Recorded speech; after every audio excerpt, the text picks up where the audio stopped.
Muy buenas noches, clase de Zohar, Parashat Ekev. Primero que nada quiero decir que esta clase es Leilul Nishmat Abraham Ben Gabriel. Tenemos Ekev.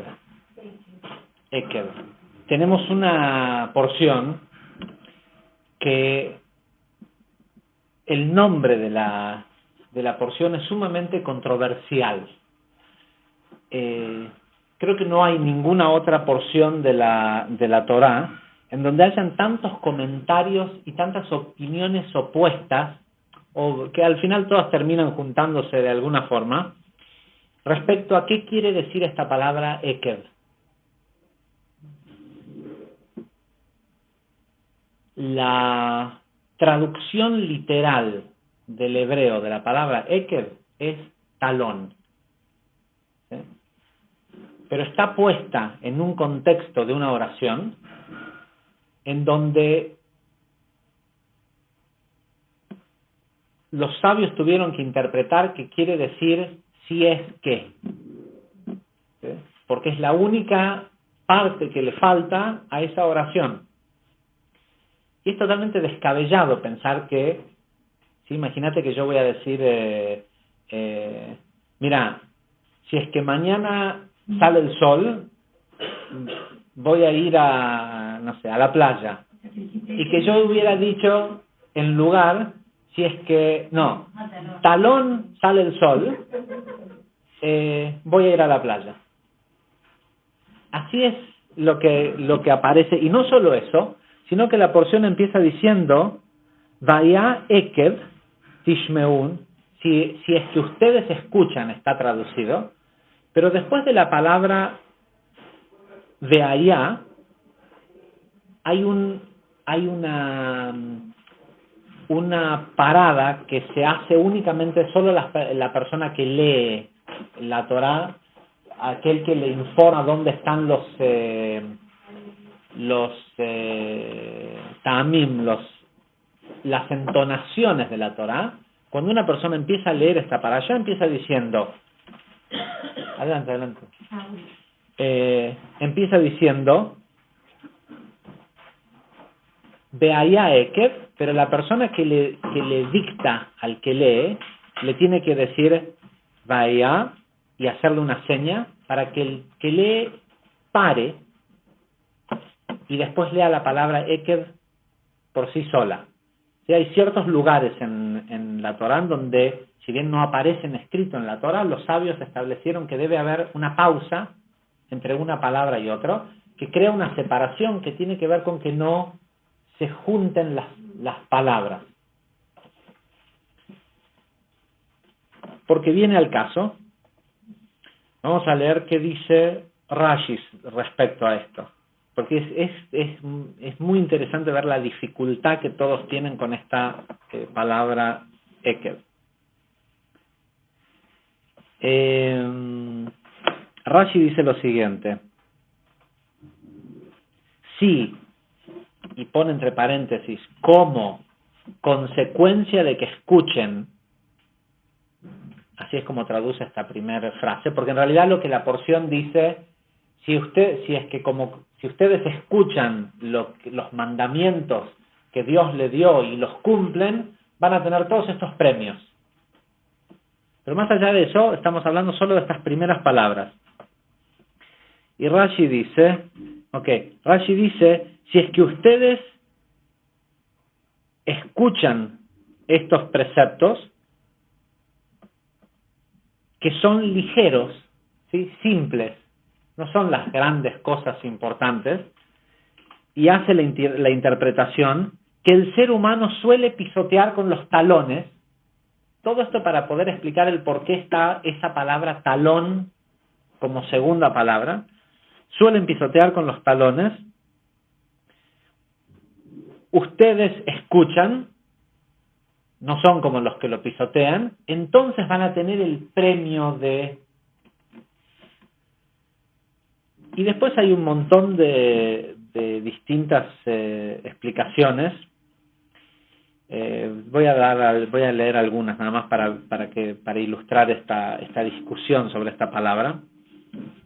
Dice, como es difícil traducir el sentido de esta frase, según Rashi, la traducción conforme lo que hace el Targum, la traducción de Ónkelos. Ónkelos fue un príncipe, es considerado uno de los grandes sabios de la Torá, pero fue un príncipe babilón, hijo del rey de Babilonia, que su padre lo mandó a que tradujera la Torá del hebreo al arameo, y de la elección, no fue a hacer un trabajo sobre lo de traductor, sino que se quedó muchos años en Israel estudiando la Torá, y eventualmente de la elección de palabras que él utilizó para ir del hebreo al arameo, muchas de las explicaciones del Zohar, del Talmud y de muchos lugares provienen de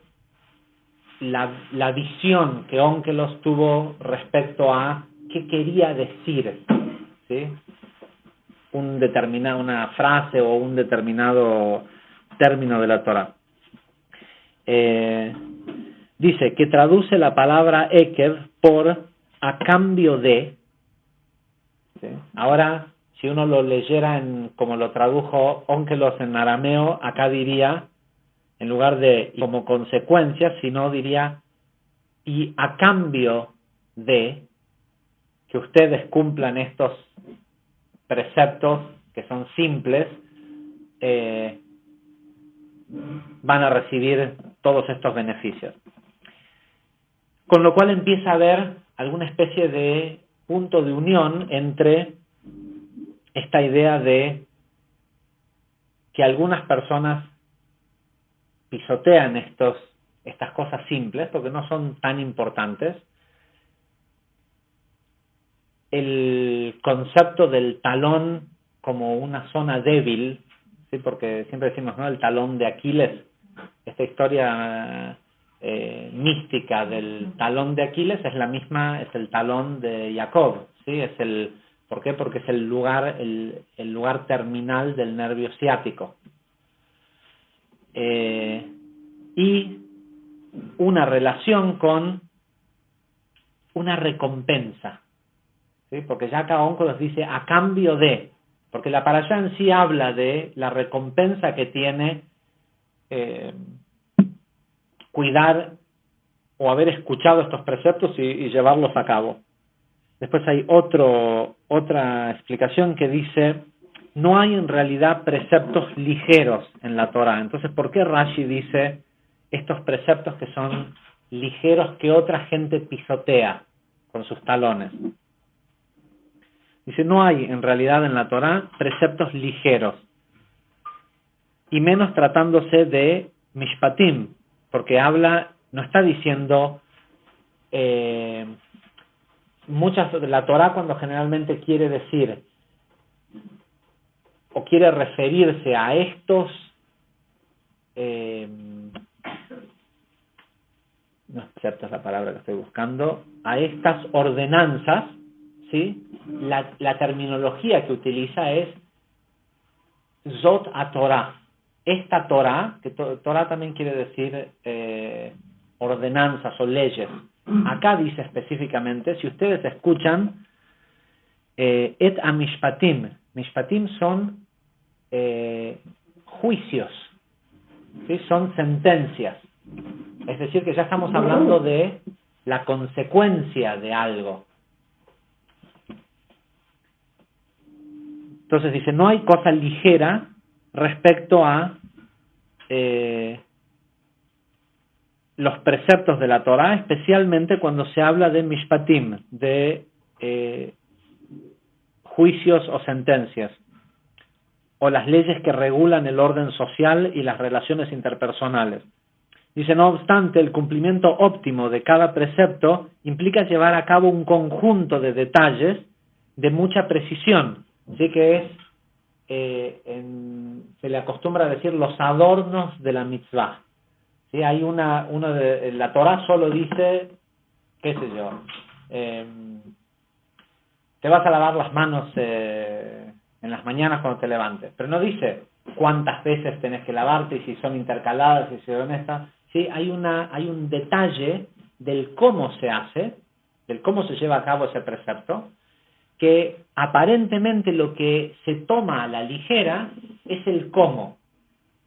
Hay mucha gente que presta atención a cumplir lo que dice la Torá, pero lo que queda como pisoteado a la ligera es el tema de el detalle de cómo se hace. Esta es otra explicación. Dice, la expresión Ekev es ambigua, literalmente significa talón, aunque en varios versículos de la Torá tiene el significado de a consecuencia o incluso causa. Rambam, por ejemplo, opina que esta palabra expresa casualidad, ¿sí? Y tiene un sentido similar a la de las expresiones por qué o debido a, como está escrito en Bereshit 26:5, donde dice, porque Abraham obedeció mi voz y guardó mi custodia. Pero para que, esto es interesante, más tarde lo había leído, pero Rashi dice de que no puede ser entendido así, porque para utilizar a la palabra Ekev como a consecuencia de o debido a, se requiere de la preposición asher Ekev. Si en los otros lugares a donde aparece esta expresión, aparece distinto. Y es muy raro encontrar que los otros sabios o los otros tzadikim posteriores a Rashi discutan su opinión al respecto. ¿Sí? Generalmente, por lo menos en lo que es el mundo del estudio de la Torá en las yeshivot, Rashi es palabras, es la última palabra. El Zohar, ¿sí? Ahora vamos a ver qué dice la Kabbalah de todo esto. Creo que también está bueno volver a hacer un pequeño repaso dijimos que en el libro de Devarim tenemos un resumen de cómo es el camino, ¿sí? de cómo es un condensado de cómo se llega. Primero tenemos el paso por el desierto y demás. Hoy, por cierto, hay una sección que vamos a también leer de el capítulo 8 de Barim, aquí en esta porción Ekev. Dijimos, bueno, primero tenés Devarim, volver a ver el camino hacia atrás y poder ver el camino recorrido como algo bueno, y eso como proporción y en proporción a qué tan bueno uno ve el camino es la capacidad que va a tener de ver bien en el lugar presente en donde está. Después tuvimos Beit Hanan, la porción de la semana pasada que tiene que ver con una vez que entraste a esa tierra prometida, a ese lugar, la protección de tus casas, tus ciudades, hay fuerzas con las cuales uno, si bien parece que tiene que lidiar constantemente cuando está en el desierto con esas fuerzas, no son tan precisas como respecto a cuidar lo que ya lograste. Y hablamos de la importancia de la unión, ¿sí? de la unión entre Zeirampin y Malhut. Por eso otra vez aparecen los 10 mandamientos o los 10 enunciados que tienen que ver con conectar con la energía de libertad. Y una cosa que es primordial dentro de la evaluación de si llegaste o no a una X tierra prometida, después de haber atravesado un camino de desierto, es si el lugar a donde llegaste te ofrece un mayor sentido de libertad. ¿Sí? Está la gente que, digamos, está en una cierta esclavitud económica, porque o no le va bien en su empresa, o tiene un trabajo que no alcanza a cubrir las necesidades de su familia, o la razón que sea. Entonces, digamos, está en una esclavitud. Decide atravesar un camino por el desierto para llegar a una tierra prometida. Ahora, si el resultado lo limita, ¿sí? Le da más dinero, pero lo limita, lo enmarca en otro plano de esclavitud, en realidad lo único que hizo fue incrementar sus ingresos, pero no logró el verdadero cometido que tenía, que era la libertad económica. Todo aspecto de satisfacción verdadera en la vida implica un nuevo nivel de libertad. Si no, no hubo crecimiento verdadero. ¿Sí? Porque en el momento en el que la nueva cantidad de ingresos se manifieste, si es a través de un nuevo tipo de esclavitud, muy pronto no va a ser suficiente. ¿Se entiende? O sea, el tipo ganaba 10, ahora de golpe hizo cree que hizo todo un esfuerzo caminando por el desierto. Si lo que terminó de recibir es ahora 20 de ingreso, no 10, pero no fue un verdadero camino de crecimiento espiritual, no atravesó el desierto, solo estuvo dispuesto a hacer esto que solo el ser humano tiene la capacidad de hacer, que es aceptar una medida de dolor por adelantado a cambio de un beneficio posterior. Pero no se liberó de la esclavitud económica. ¿Sí? De hecho, por eso lo vemos constantemente, que hay gente que cuanto más ricos son, más miserables son sus vidas. Y ellos buscan la riqueza en pos de llegar al número X, que es el número donde van a finalmente ser libres. Y es una decisión o es un número que no tiene que ver con una cantidad específica de dinero. Y esto le pasa, o nos pasa a todos en todos los aspectos de la vida. ¿Sí? Tenés una mala relación de pareja y salís a buscar y haces y llegás a una nueva. Bueno, la gran mayoría de la gente va de una relación de pareja a una peor. La gran mayoría no va para mejor. ¿Sí? No estamos hablando de ya la gente que empieza a buscar otro tipo de cosas, pero la gente que está en la calle.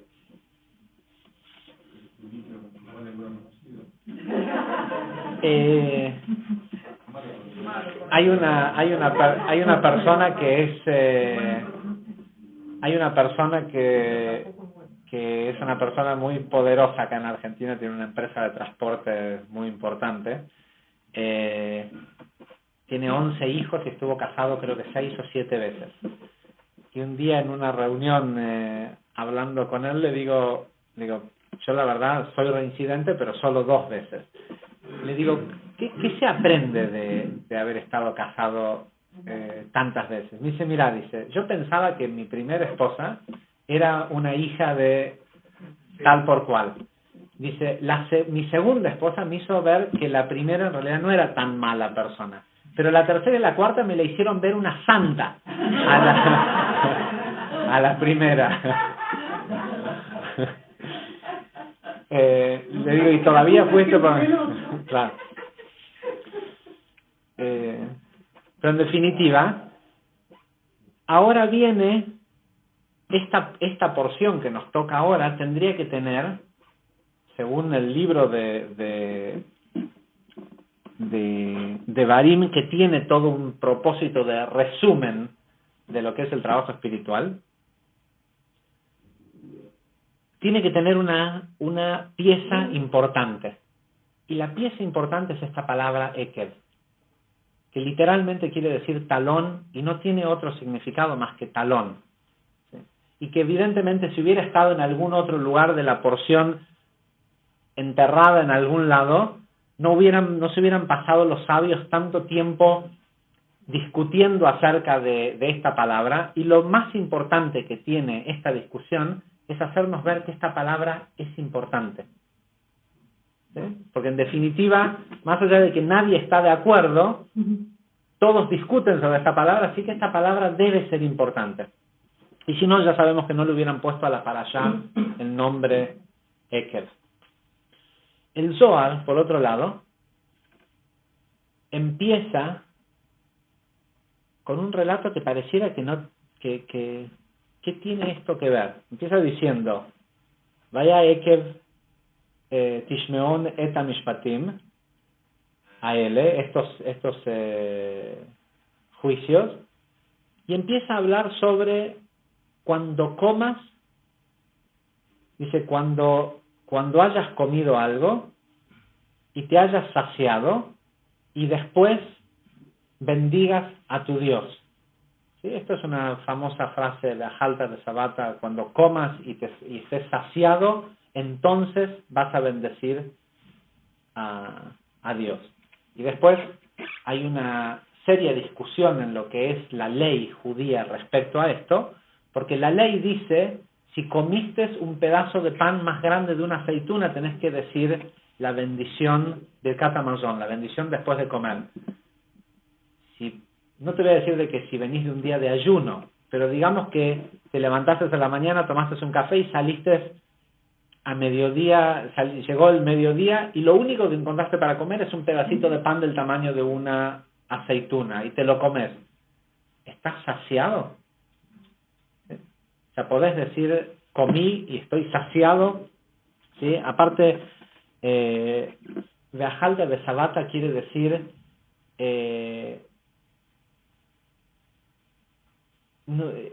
es una palabra que indica mucho más que saciado, es como decir repleto, ¿sí? Pleno, satisfecho, ¿sí?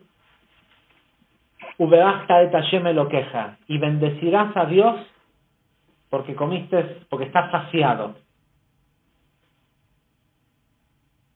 Y si no, dice el Zohar, si no haces esto, es como la persona que le roba a su madre y a su padre. ¿Sí? La persona que no hace la bendición antes o después de comer, es como si fuera que la comida que comió la robó, no la pagó.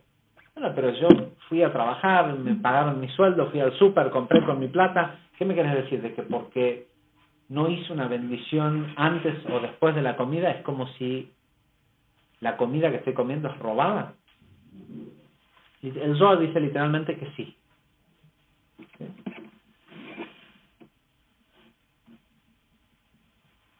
Y para hablar de, como empieza esta porción diciendo, si no cumples con estos mishpatim, ni siquiera dice estos preceptos o estos mandamientos, dice estos juicios.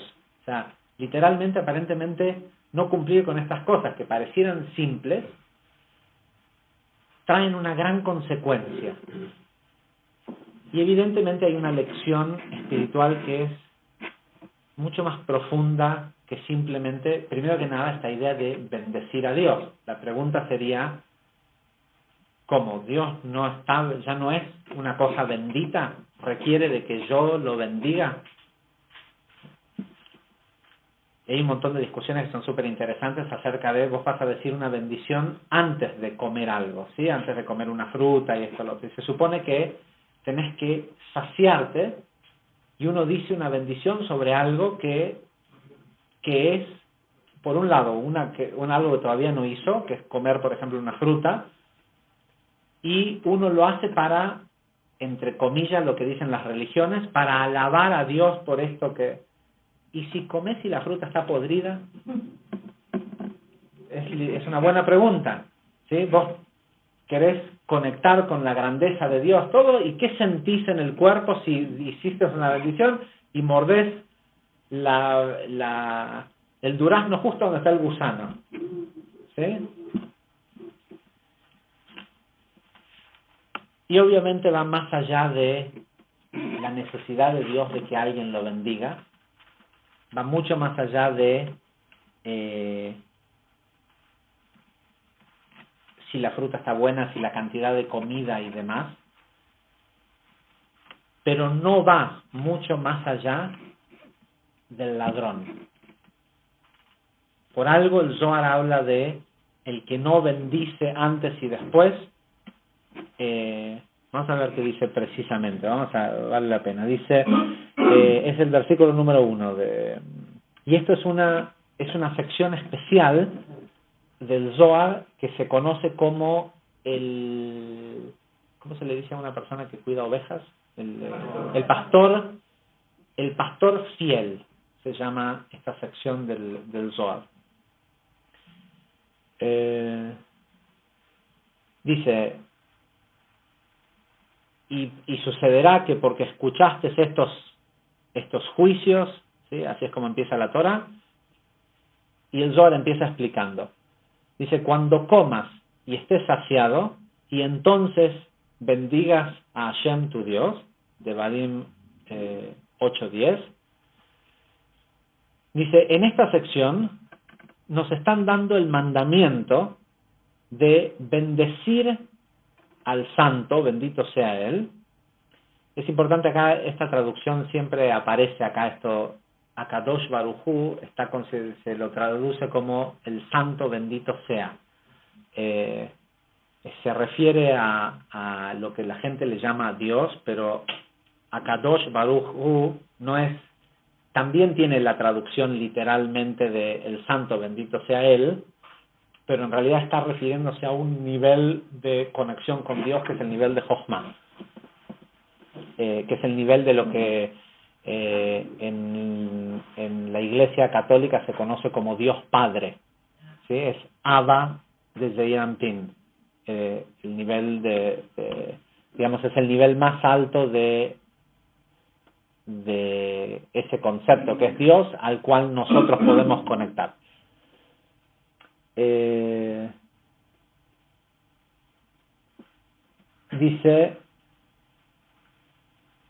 Dice, puesto que cada cosa que una persona come y toma y disfruta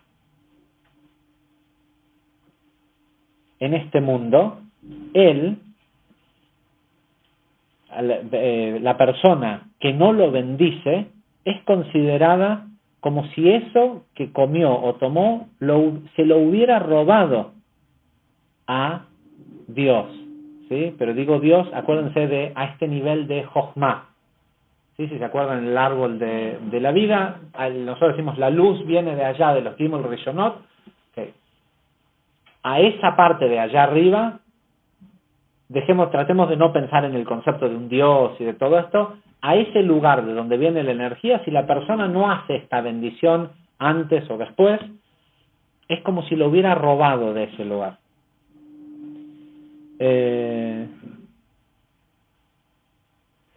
Dice, la bendición que una persona dice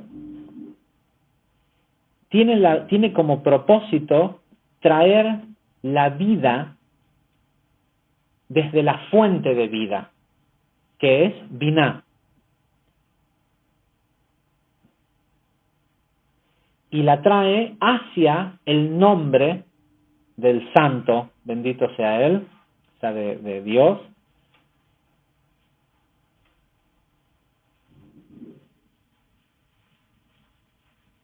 Y estas bendiciones, pero no se refiere a la palabra bendición, sino lo que se saca de ese lugar son bendiciones. Dice que recaen sobre él, literalmente la palabra que utiliza es chorrean. Dice que chorrean sobre él como un aceite supremo que es la abundancia de Jochma.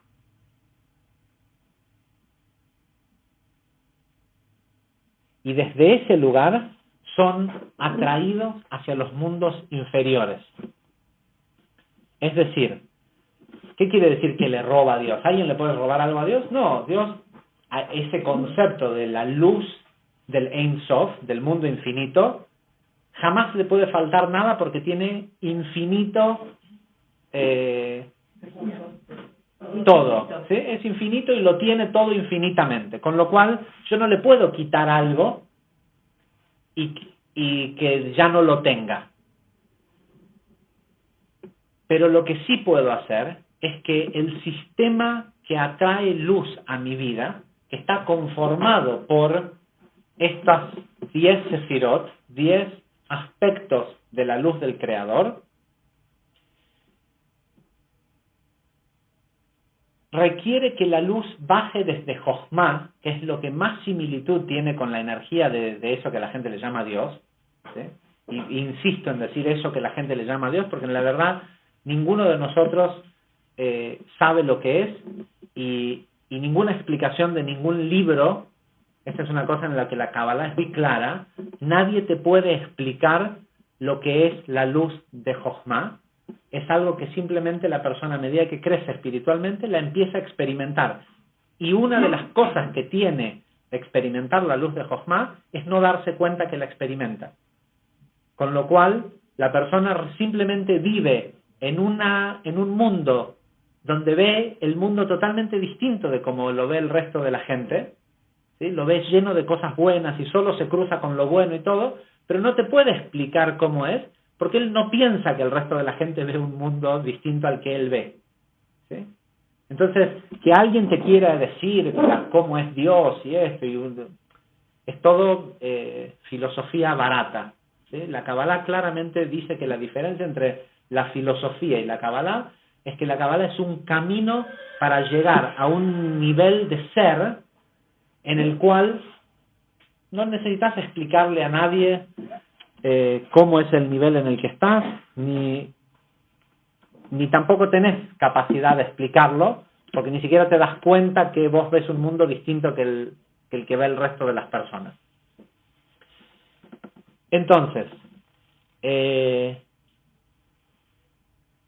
de hecho, de eso se trata la conciencia de Mesías, el momento de hoy de Ashrei. El Zohar dice de que en el momento en el que se revele la redención final, se va a conocer como el momento de hoy de Ashrei. Bienaventurados los que vivan en ese momento y desdichados los que estén ahí. Pero dice de que no va a haber vinculación entre unos y otros, porque el que esté en el lado del Ashrei no va a poder ni siquiera concebir de que alguien le va a venir y le va a decir estoy sufriendo muchísimo, y la persona no lo va a poder entender que esta otra persona esté sufriendo por todo lo extraordinario que va a haber en el mundo revelado, y la persona que esté sufriendo tampoco va a poder creer que sea cierto lo que... De hecho, como el tiempo y el espacio y el movimiento no existen, eso ya ocurre en muchos niveles entre las personas según el nivel en el que cada quien está. Así que la visión que tienen del mundo es totalmente intransferible a la opinión de otra persona. Entonces, el sistema es que esa luz de, llamémosle por decirle un nombre, Dios, ¿sí? La luz del Creador, para que llegue a nuestro mundo, desde Keter, tiene que pasar por Jochma. Y de la forma en que uno la baja de Jochma es a través de estas bendiciones. Entonces, ¿pero qué le molesta a Dios que yo no diga una bendición? ¿Sí? ¿Por qué le tendría que molestar para que diga me están robando? Pero no es por nuestra enseñanza que Dios hace que hagamos eso. En realidad, lo que el Zohar dice es que en realidad ni siquiera hay un castigo que es que alguien decide, mira, no dijo la bendición, ahora le va este castigo. El castigo mismo, ¿cuál es? No recibir la luz de Jochma cuando pudiera recibirla con algo tan simple como comer una manzana, ¿sí? Comer lo que te está diciendo la halajá cuando te dice que por un pedacito de pan tenés que decir Birkat Hamazon, un pedacito del tamaño de una aceituna, es que andás sabiendo que con solo utilizar como medio un pedazo de pan de este tamaño tenés acceso a la luz de Binah, de Jochma en realidad, que se atrae con la bendición que vos decís, eso activa Binah, porque para que nosotros vivimos en las 7 sefirot de abajo. Para que algo nos llegue, hay que activar a Binah, que es el primer recipiente, o ¿cómo se llama reservoir? Reservorio de luz, ¿sí? El primer storage de luz que hay, contenedor, el primer almacén de luz. Entonces, y lo que te está diciendo es, con un pedazo de pan así de chiquito, hay suficiente, podés hacer una conexión que te permite de ajalta de sabata. O sea, no solo comer este pedacito, sino saciarte de energía de Jochma. Ahora, ¿qué pasa si no cumplís con esto que parece tan importante? No, pero yo me levanto a la mañana y me pongo tefilim o hago esto, hago grandes preceptos. Estas cosas que son así insignificantes, ¿sí? Que están allá abajo al nivel de los talones, estas no son tan importantes. ¿Para quién no son tan importantes? Sabé que para Dios ni siquiera las otras grandes cosas que haces son importantes, porque a Él no le importa para nada que vos hagas algo, porque Él no recibe nada porque vos hayas hecho un gran acto de bondad. Dios no necesita nada de nadie. Nosotros sí necesitamos. ¿Y qué necesitamos? La luz de Jochma. ¿Cuánta luz de Jochma hay en una fruta que uno come, en algo que uno va a tomar, en lo que sea? Suficiente para saciarte. ¿A quién le estás robando? A vos mismo. ¿Sí? Te estás privando. ¿A quién le estás robando? A tu alma. Le estás robando la posibilidad de conectar con esa luz. Cuando un ladrón roba, ¿alguien conoce algún ladrón que haya robado una sola vez? No. Y así den el golpe más grande y más elaborado y roben millones de dólares de un banco, lo vuelven a hacer. ¿Por qué? Porque se acaba enseguida. ¿Qué se acaba? ¿La plata? No. Se acaba, no conectan con luz. Porque vos no le podés, y esto es algo que es realmente importante, vos no le podés quitar a alguien la luz de algo que se ganó. ¿Sí? Hay una cosa que se llama derecho de conciencia. Es el ser dueño de algo por tener el derecho a tenerlo desde la conciencia en que lo conseguiste. Cuando uno compra un celular, compra el equipo físico, el 1%, y una energía que tiene adentro que es la prestación que te va a dar ese celular. ¿Sí? Hay gente que compra el mismo celular y se le rompe cada 2 por 3, tiene que ir a la empresa y a que se lo recambien esto, lo otro, y hay otros que lo usan como si fuera un cincel y un martillo y le está todo hecho pedazo, todo y funciona. ¿Sí? En definitiva, los dos salieron con la misma cantidad de átomos, con todo lo mismo. La principal causa de muerte por robo en Argentina es para robar un celular. ¿Sí? La mayor cantidad de gente que muere en un robo en la calle no es la gente que entran, no sé si saben esto, es por el robo de celulares, ¿sí? Que se venden por 50 pesos. ¿Y qué quiere decir esto? Pero ¿por qué sucede esto? Porque mucha gente, por ese celular, está bien, el tipo lo va a vender por 50 pesos, pero el tipo le costó $800. ¿Sí? O se compró un iPhone y pagó, en Argentina la gente paga $1.200 por un iPhone. Entonces el tipo pagó $1.200 por el teléfono. ¿Qué hace? Pelea para que no se lo saquen. Se resiste, le pegan un tiro. Como si fuera que hay diferencia entre que por $500 no vale la pena morir, pero por 1.200 sí. ¿Sí? Entonces, o por la información que está dentro, o por lo que sea. Pero hay una ley cósmica que dice que nadie te puede quitar lo que es tuyo por derecho de conciencia a menos que vos se lo des. ¿Sí? Una de las formas en las cuales nosotros damos ese derecho es cuando decimos, me lo robaron, lo perdí, ya no lo tengo más. No, pero vos estudias Kabbalah y aprendiste que Jacob, solo con decir, Jacob le regaló a su hermano todo lo que tenía, y solo por decir, yo tengo todo, en el viaje del lugar donde se encontró con Esab, hasta que llegó a Shem, había recuperado toda su riqueza. ¿Por qué? Porque él sabía que no le podía, que si era de él, por derecho de conciencia, nadie se lo podía quitar.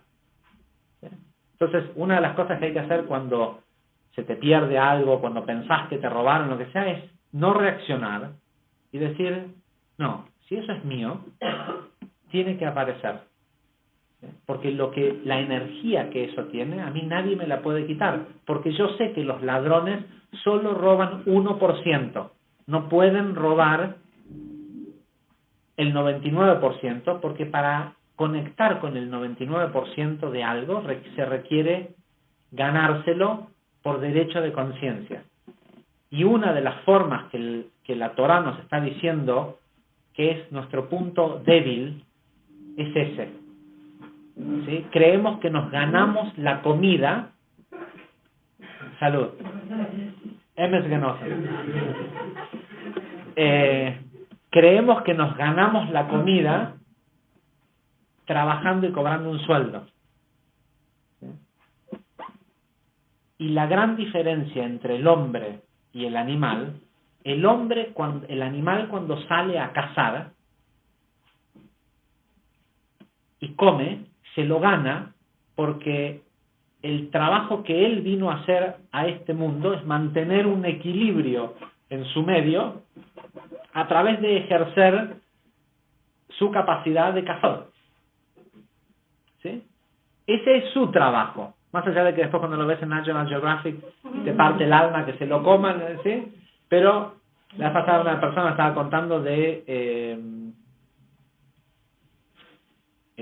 un lago en el sur que alguien brillante se le ocurrió traer unas truchas que no son de ahí, a ponerlas para que se coman a no sé qué cosa, y las truchas estas están devastando no se sabe ya qué hacer para pescarlas, para sacarlas, y no hay forma de sacarlas, están devastando, ya no crecen plantas, no crecen nada, porque no eran de ahí, rompió el sistema.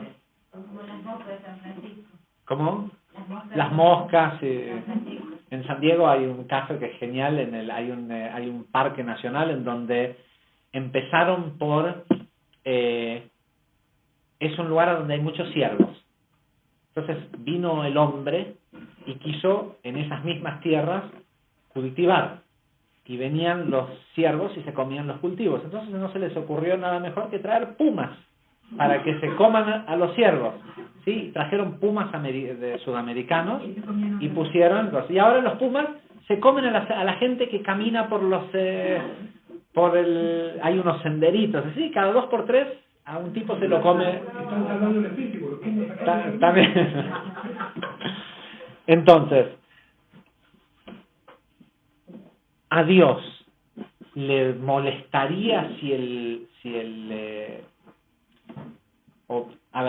puma no en su medio natural, si el puma no saliera a cazar, ¿sí?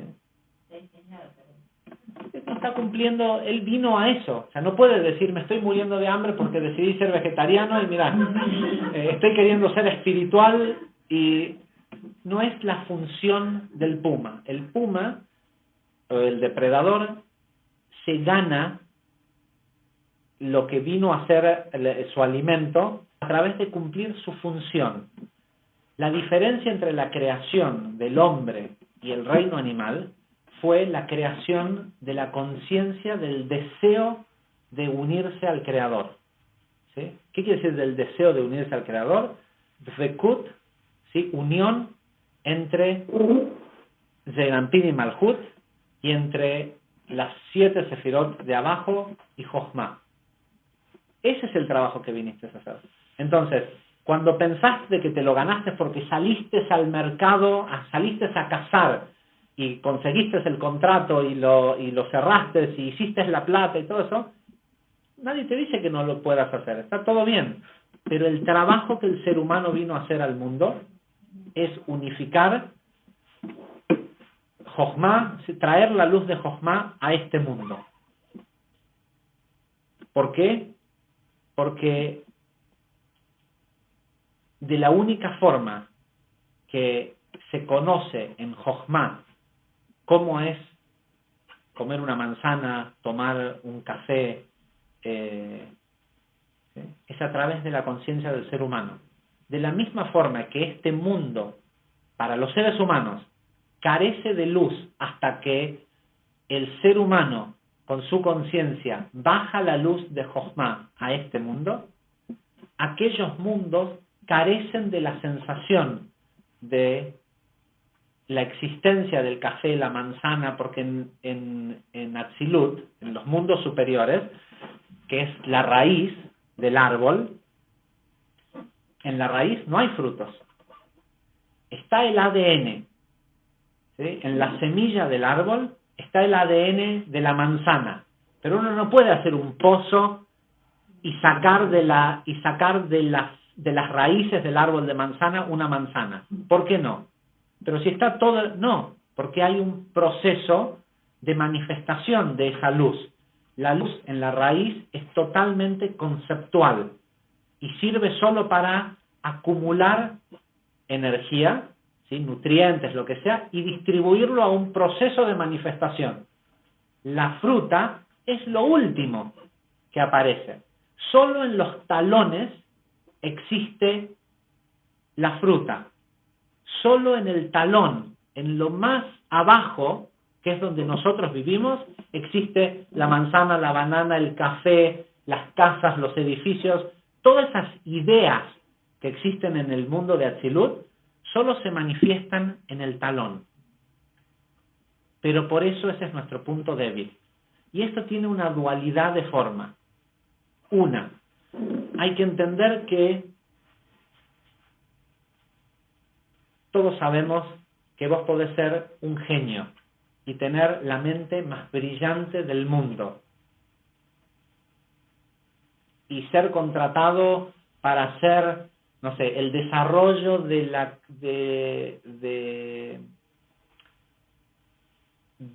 la fórmula y el algoritmo de la física cuántica más elevado que puede hacer. Pero si a la mañana te levantás para ir a hacer ese trabajo y te duele el talón, seguramente no vas a rendir en el trabajo. ¿Es así o no? ¿Sí? O la gente que tiene gota, ¿sí? o sos un rey, pero te golpeas el dedo chiquito del pie contra la puerta o contra una mesa o lo que sea, ¿okay? Y estás totalmente, ¿sí?, desbaratado por un dolor que ocurre ahí abajo. ¿Por qué? Porque en este nivel de Eker, del mundo físico, es donde existe la posibilidad de hacer el trabajo. ¿Y cuál es el trabajo? No es salir a cazar. Eso hace el león y eso hacen otras especies. Nosotros somos depredadores o somos cazadores de luz.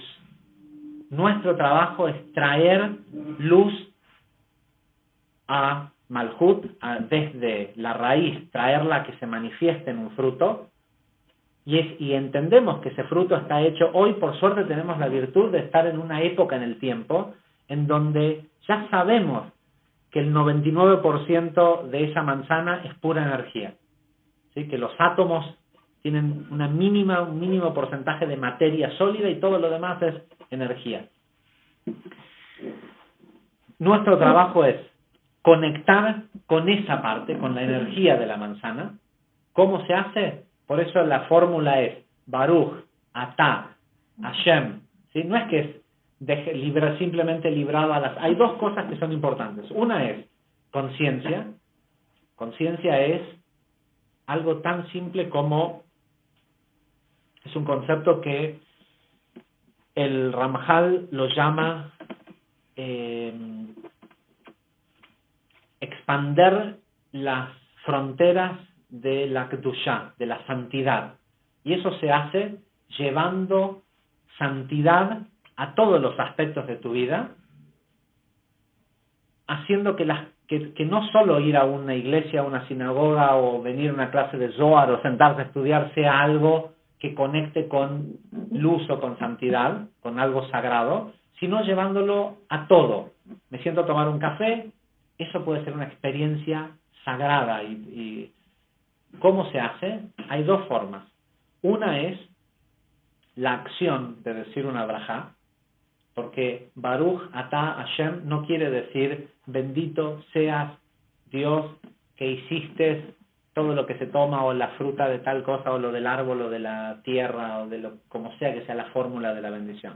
Baruch, ¿sí?, quiere decir circuito. Atah es la letra Aleph, Taf en la Hei de Malhut, que quiere decir bendito es o unido es todo lo físico. Las letras Aleph y Taf son la primera y la última letra del alfabeto hebreo, que el Zohar nos explica que con el alfabeto hebreo se creó el mundo en el que nosotros vivimos. Y la letra Hei de la palabra Atah quiere decir, es bendecir a través de esto que uno está haciendo cuando dice para comer una manzana, Baruch Atah Hashem, está inyectando, uniendo todo lo físico, ¿sí?, en esta conexión de luz de Jochma. O sea que por esa estupidez que vos estás haciendo, que es comer una manzana y decir una bendición, hay lugares recónditos del mundo que están recibiendo luz. Hashem es Jochma, Binah, Zeranpin y Malhut, ¿sí? Yud, Kei, Vav, Kei no es un nombre de Dios simplemente o una manera de decir Dios, es un sistema, ¿sí?, de las 10 sefirot. Elokeinu Melech Haolam, todo esto ya podemos entrar en todos los detalles, pero cada vez que una persona dice Baruch Atah, incluso antes de decir el nombre de Dios, ya está diciendo bendito es todo el mundo. Ahora, ¿podés decir una bendición solo porque sí? No. ¿Sí? Tiene que ser a través de algo físico.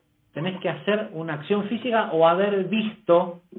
De hecho, la única bendición que no requiere de una acción física es ver un arco iris. Las bendiciones en realidad hay toda una serie de acciones físicas que uno hace para cada uno si uno hace, digamos, toda la conexión de la mañana, Shaharit, desde empezar con Birkot HaShahar y todo esto, las bendiciones de la mañana y el rezo de Shaharit, pasa se empieza, las primeras bendiciones de la mañana corresponden al mundo de Olam Asiá, del mundo de Asiá. Y la acción física que despierta esas bendiciones es el lavado de las manos. El lavado de Netilat Yadayim es la acción que corresponde a despertar Olam Asiá. El siguiente lugar en donde cambia de mundo es Olam Yetzirah, que es en la conexión de Baruch She'amar, y se acostumbra a agarrar los dos tzitziot del frente del talit para hacer Baruch She'amar. O sea que requiere de una acción física para hacer el siguiente paso.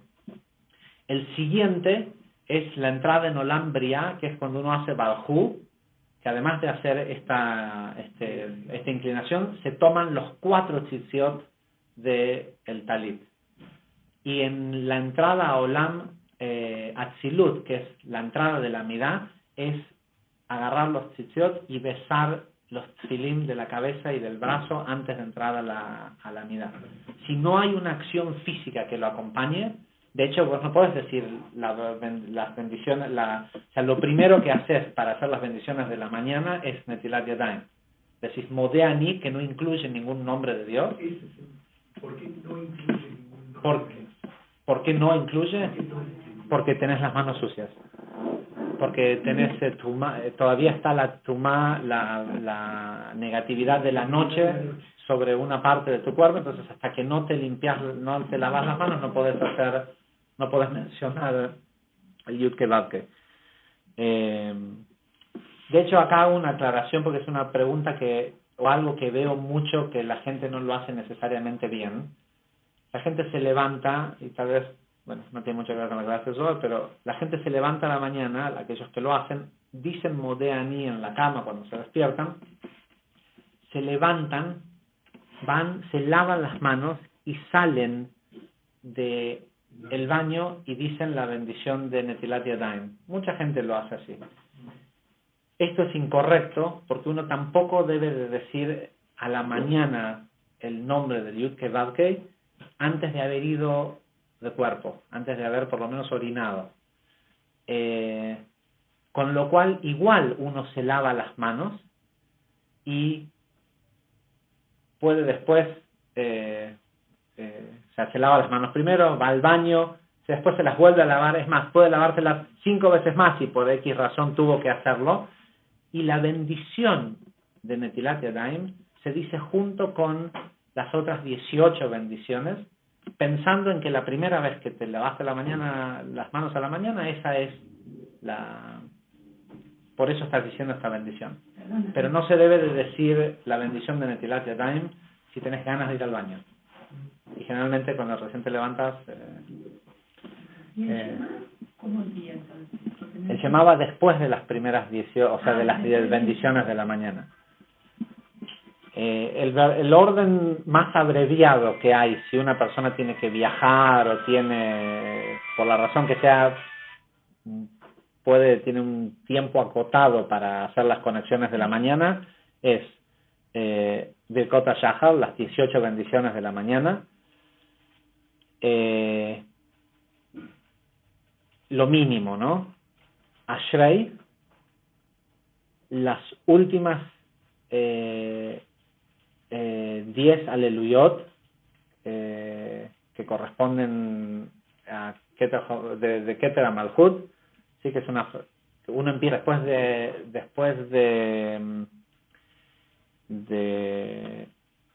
Ashrei, hay aleluyot que van desde empiezan con Malchut y Yesod y van subiendo.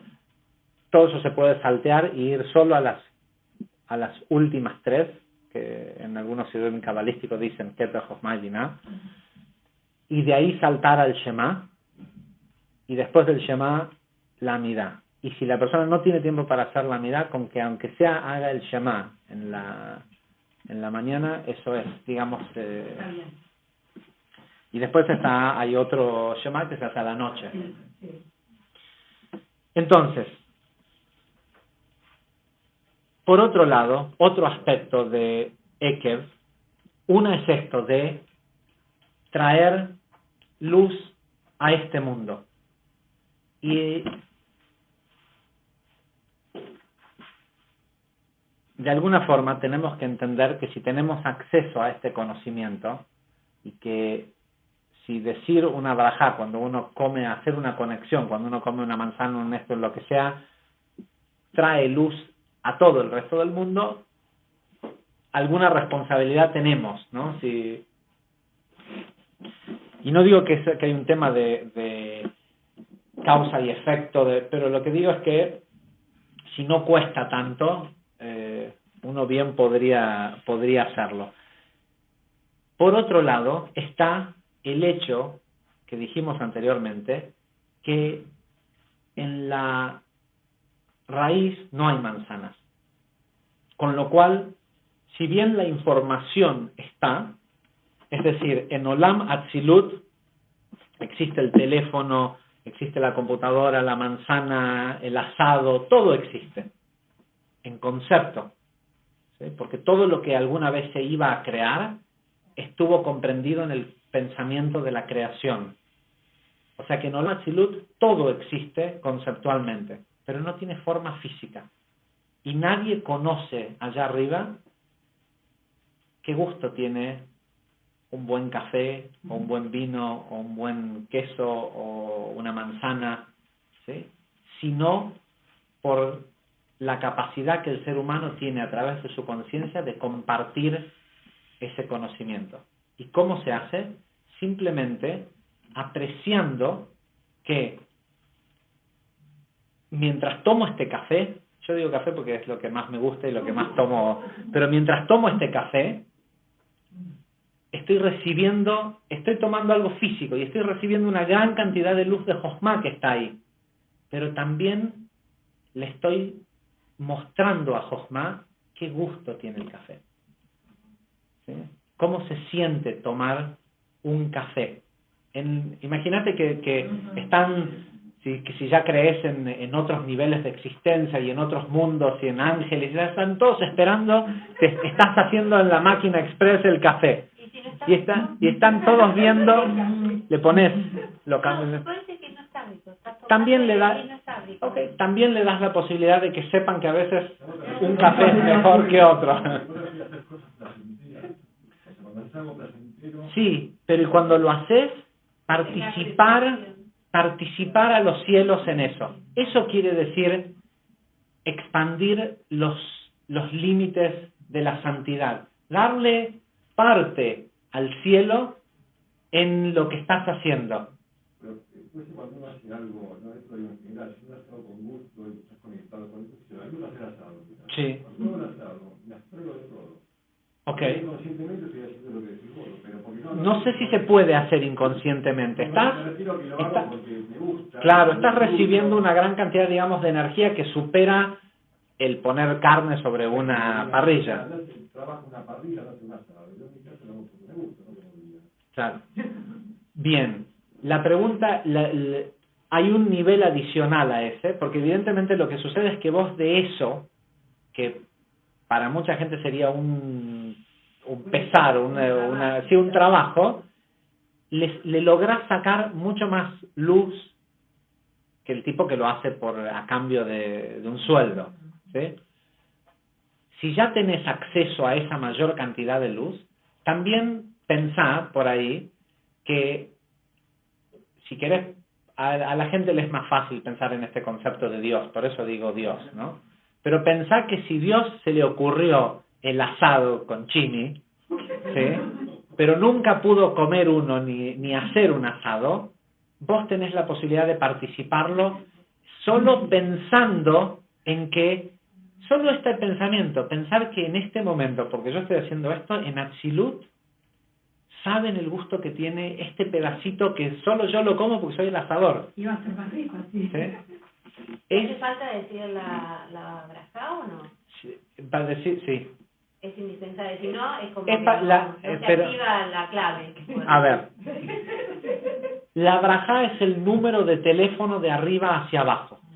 De abajo hacia arriba es pura conciencia, porque no jamás en Atzilut se podría requerir de tu acción física. ¿Sí? Porque en aquellos mundos no hace falta nada físico es necesario. Es el pensamiento de haberlo compartido con todos los otros niveles. Ahora, ¿por qué? No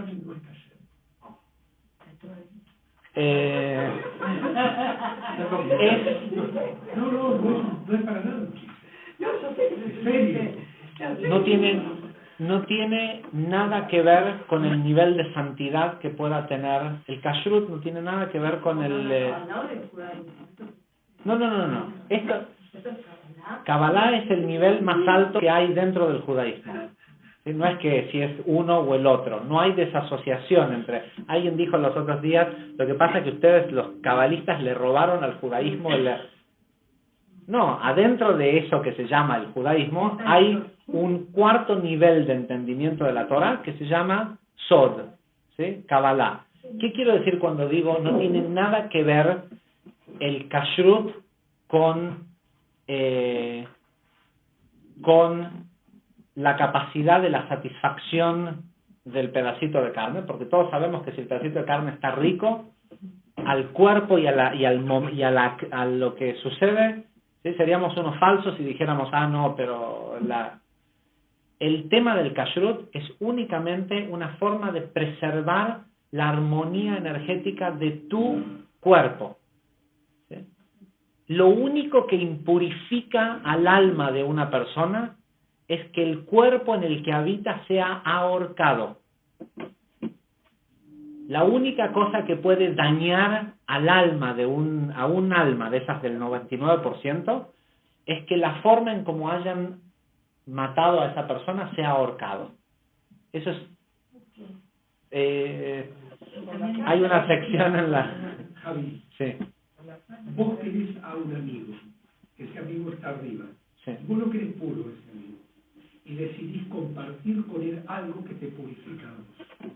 La carne... ¿Quién dijo que podés compartir con, perdón? No, que podés? porque vos estás participándolo al de arriba. Para, ¿qué? Ahí está, ok, acá está el error. El error es que no estás participando en realidad a nadie.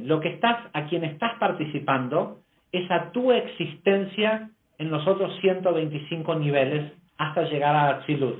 Entonces, si seguramente todavía no te llegó la necesidad de conservar una cierta armonía en la energía de tu cuerpo, y por eso te da lo mismo comer kosher o no kosher, como decirte, te da lo mismo comer carne. Porque comer carne kosher es un nivel muy inferior a no comer carne directamente en cuanto a el crecimiento espiritual de una persona. ¿Sí? Dice que el Shabbat hay que comer carne. Solo para elevar hay una medida mínima que es la que uno tiene que comer, y es solo para elevar chispas de almas, y si vos no lo estás haciendo por eso, lo estás haciendo solo para comer como un hazard, un coso, tampoco sirve. ¿Sí? Es más, el ser humano no fue hecho para comer carne, sino hasta después del diluvio. Después del diluvio, recién, como hubieron un montón de almas que quedaron atrapadas en los animales, surgió esta idea de poder hacer shchita, de matar de una cierta forma a un animal para liberar esas almas a través de consumirlo, pero implicó una consecuencia que implica que nosotros bajamos a un nivel de categoría donde somos más parecidos a los animales carnívoros que, ¿sí? Entonces, el tema de decidir que kashrut o no kashrut tiene que ver con buscar una armonía en el... yo conozco muchas personas que solo comen, por ejemplo, carne kosher, pero que jamás dicen una braja. ¿Sí?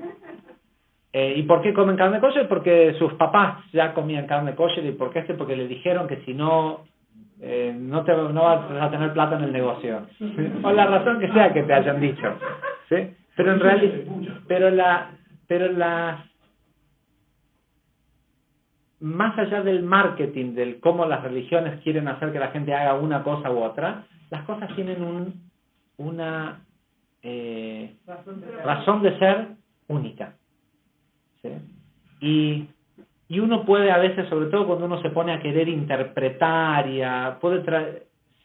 se te ocurren cosas que parecen que tiene sentido, pero en realidad hay que tratar de y ojo, la Torá es explicada en 4 niveles porque muy pocas personas que ya estudian Torá pueden aceptar que tengas que elegir esta carne o esta otra carne por un tema de vibración energética. ¿Sí? O sea, andar a decirle a la mayoría de los rabinos del mundo de que comer carne kosher o no kosher tiene que ver porque Dios manda. Y si Dios dice y vos sos obediente, tenés que cumplir, porque si no te caen todas estas tragedias. ¿Es una tragedia que el tigre se muera de hambre porque no salió a cazar? No, él decidió no es que alguien le vino y lo castigó, morite de hambre. No, él no sale a cazar, entonces no come, no tiene... El ser humano no dice brajot, no conecta con luz, después le falta luz en su vida, pero no es que alguien viene a castigarlo. Hay un Dios que dice, mirá, no está haciendo lo que yo le dije, entonces sácate, esta es la consecuencia. No, la consecuencia es no recibir lo que pudieras recibir, lo que está disponible entre la existencia. De hecho, ya lo explicamos hay una clase colgada en Kabbalah aplicada, un programa de radio donde explicamos esto de los 125 niveles. Nuestra existencia en Malhut, cuando una persona nace en este mundo físico, está en Ekev, está en el talón. Pero la persona tiene que entender que Él existe al mismo tiempo en todos los niveles. Y que nuestra existencia, de nuestro alma, encarnada en un cuerpo, es la suela de los zapatos. Con lo cual, todos los problemas que ves y es como decir, te compras una Ferrari, ¿sí? Un auto, no sé, un Lamborghini, un auto muy, muy caro. Y pisaste una piedrita y la piedrita se quedó entre medio de las ranuras del neumático. Y sí, ya no se ve perfecto el neumático, tiene una piedra clavada ahí. Ahora, si vos solo te fijás y te pasás unos 10, 15 minutos solo mirando este pedacito del neumático, es tremendo lo que está pasando en ese lugar.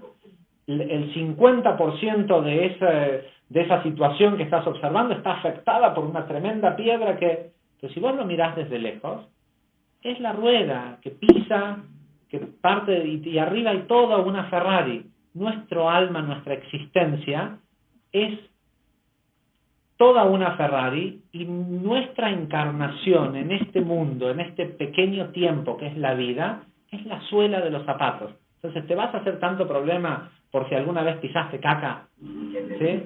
Vas y te limpias y pisás pasto y te lo sacás y seguís. ¿Sí? Cuando mucho alguien tira un par de zapatos, pero seguís viviendo y no es...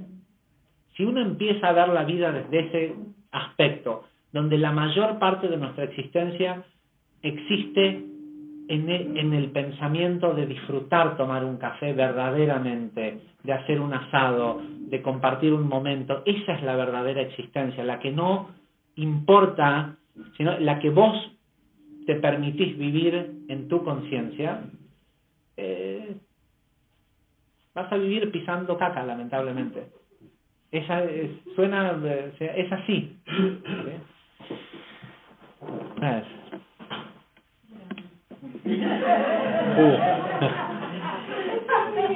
No, y qué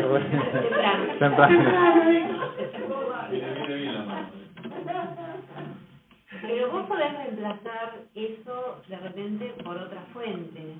O sea, no lo tendrás quizás si no sabes lo de Abraha y todo eso, pero por ahí estás haciendo otra cosa que también te está dando esa conexión y estás teniendo esa luz.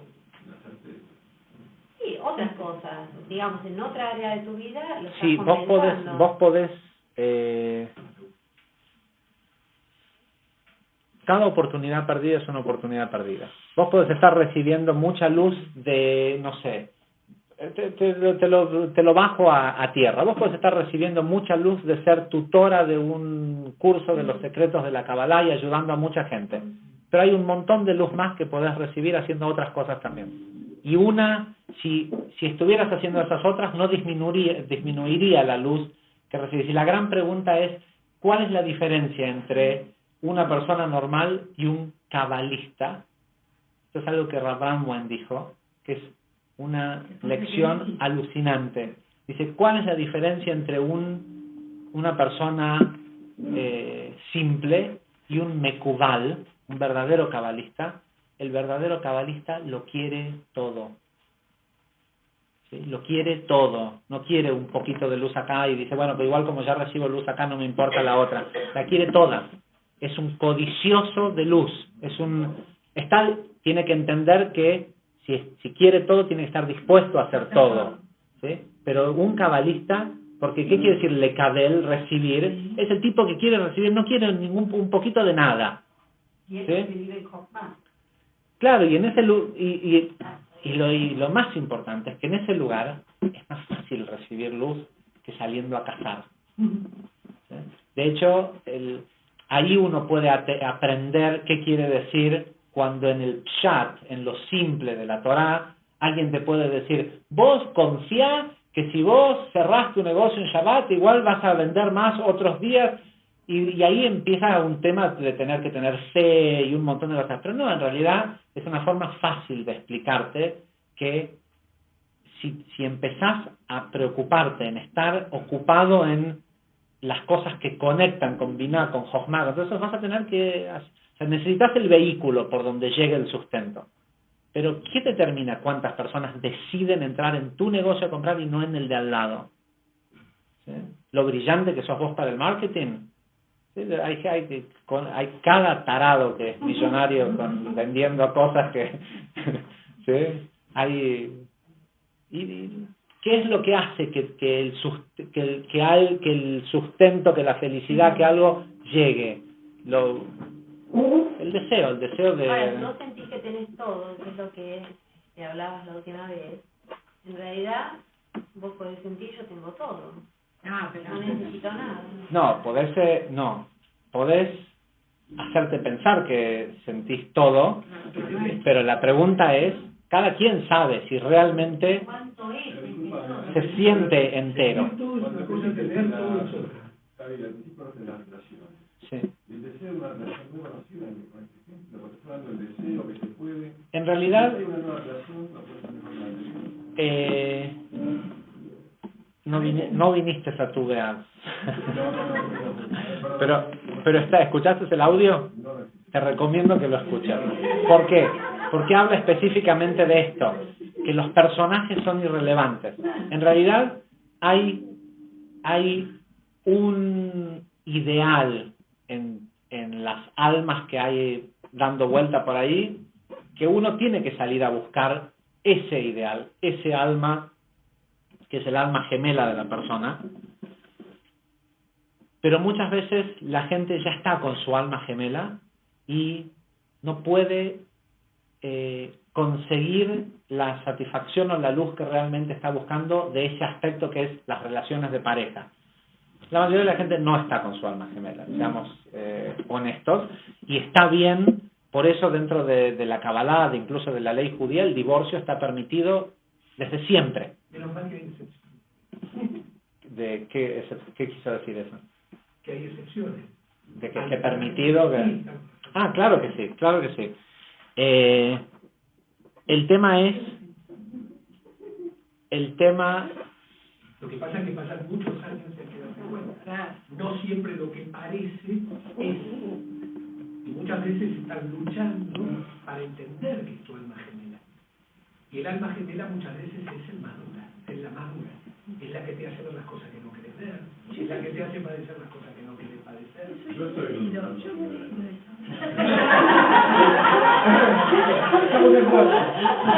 está garantizado que estás con tu alma gemela.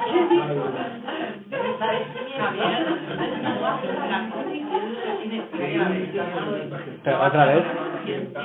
Perdón, una pregunta. ¿Es necesario? Decime.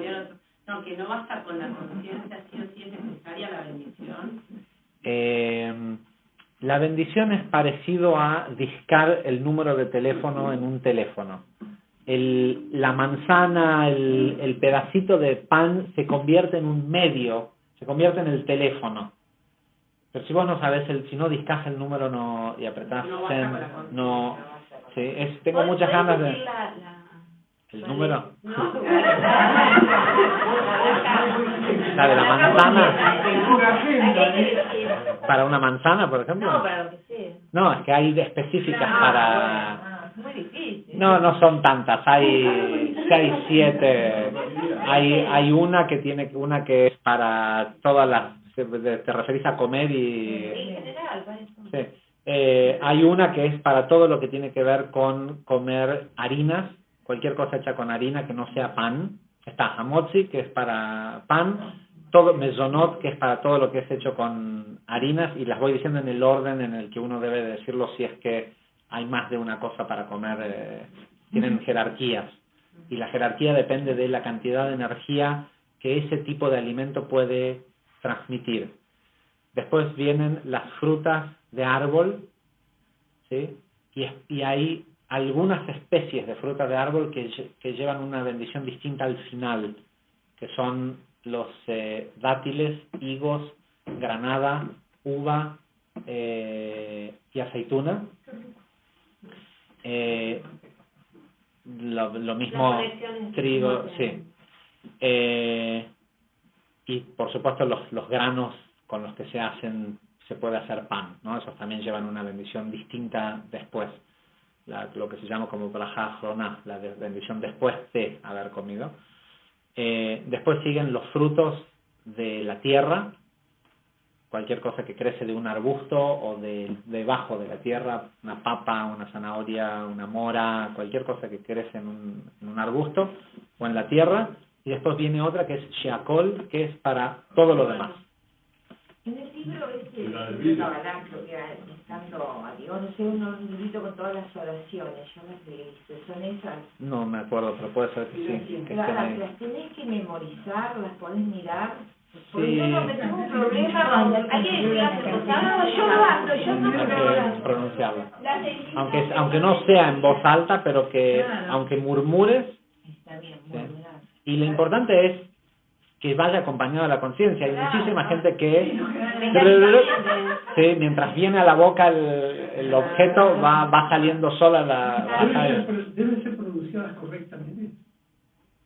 En lo posible sí, pero lo que pasa es que también la palabra, el correctamente es muy, respecto al idioma hebreo, es muy amplio, porque hay por lo menos 5 pronunciaciones consideradas correctas que son totalmente distintas unas de otras. Tenés como se pronuncia, como se lee el hebreo que se lee en Israel, está como se lee el hebreo en... sí, el hebreo Ashkenazí, que es como Yiddish, pronunciación en Yiddish, que no está mal. ¿Sí? Tenés la forma yemenita, donde las vocales se leen distintas. ¿Sí? Todas las E se leen A, y uno puede decir, vas a escuchar si parece que están diciendo algo totalmente distinto, y sin embargo también está bien. Y después tenés la forma árabe, o sobre todo la gente que viene de Marruecos, que tiene una forma distinta. Y todos están bien, porque parte de lo que está bien es no la unidad, en que las cosas unidad no pasa por igualdad. ¿Sí? La unidad es algo que trasciende las formas, porque la vasija del mundo infinito cuando se rompió no se rompió en partes iguales. Sin embargo, todas provenían de una misma vasija y todas tienen que volver a unirse.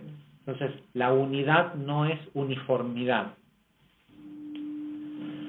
Bueno, estamos bastante, había un punto más que queríamos hablar, pero bueno, estuvo bueno que se fue para... Sí. Lo de esa del vino, que dijiste de acuerdo a las jerarquías de las flacos. La Sí. del vino, ¿dónde estaría? La del vino está, excepto en Kiddush de Shabbat, el vino es último, igual que Sheakol.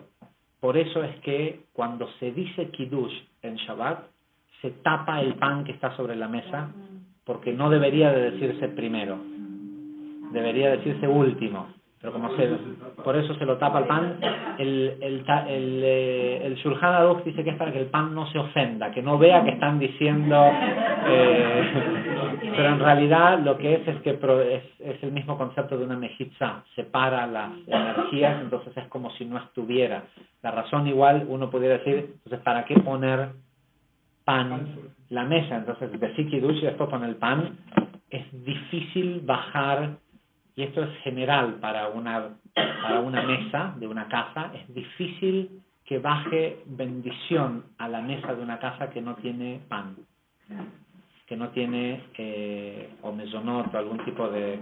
Con lo cual se recomienda siempre sobre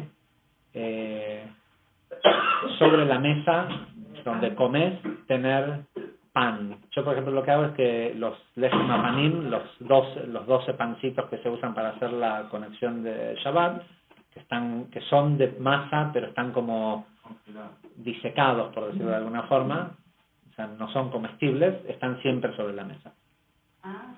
Esos pancitos chiquititos Pero son el símbolo de los 12 panes del Shulchan del templo.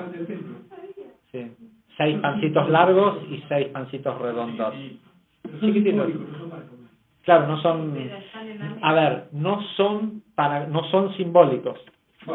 Porque son, si te lo comes, así duro como está, tendrías que decir la brajá y hacerme tirar todo, porque son pan. Entonces tienen la capacidad de bajar luz. Es importante siempre por un tema de abundancia que en la mesa, tener en la mesa donde uno come pan, siempre, no en el momento en que uno come. ¿Cómo? ¿Comer pan? Sí, después de... ¿Cómo? Y puedes haces una masa, ¿sí? Y haces... Como hacer jalot chiquititas, haces 6 larguitas, ¿sí? Chiquitas así, y 6 que haces una trenza larga y después la unís y queda redondo con un huequito en el medio, como si fuera un bagel hecho de trencita. Está bueno que sea por lo menos hecho de una trenza, que tenga por lo menos 3 tiras. Entonces cuando haces la trenza pensás en que es Hesed Gvurai Tiferet, o si haces una trenza de 4 pensás en que son Yud Kei Vav Kei. Ok, gente, muchísimas gracias, nos vemos la semana que viene.